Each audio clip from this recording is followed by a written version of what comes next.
Championship will be played right here from June 26th to the 29th.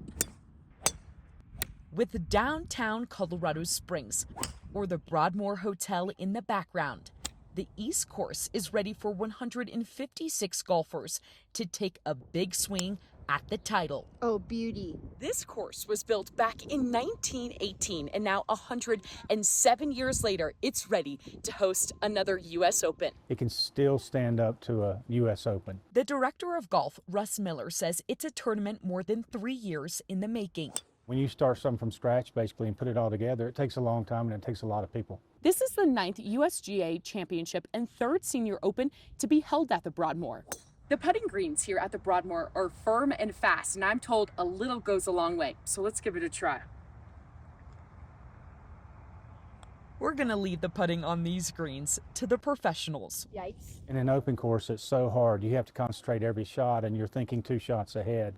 Or if you hit it in the wrong position, you're going to have a problem. Miller says the key to success on this course is staying out of trouble. You have to drive it in the fairway, number one. Then you have to hit it on the proper part of the green. Our greens are known as the hardest set of greens in the world. Oh, tap it in.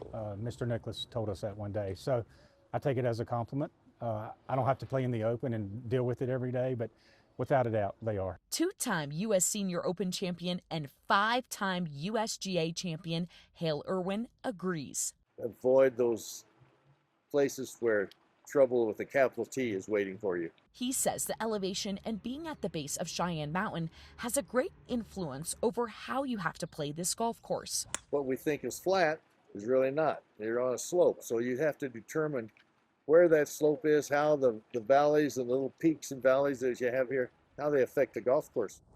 Miller says hosting the Open here in Colorado Springs will be a big economic driver for the city. If you look at the data, it's a $24 million economic impact for 7 days. He says the tournament creates nearly 800 full-time jobs, hundreds of rental car purchases, people flying into the COS airport, staying at hotels, and buying food.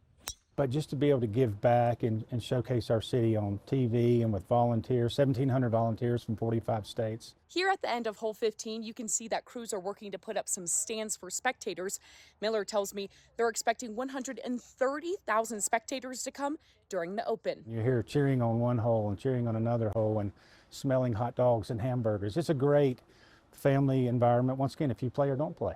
Tickets are still available, and kids 17 and younger can actually come to the U.S. Senior Open for free as long as they're accompanied by an adult with a ticket. In Colorado Springs, Eleanor Sheehan, News 5 Sports.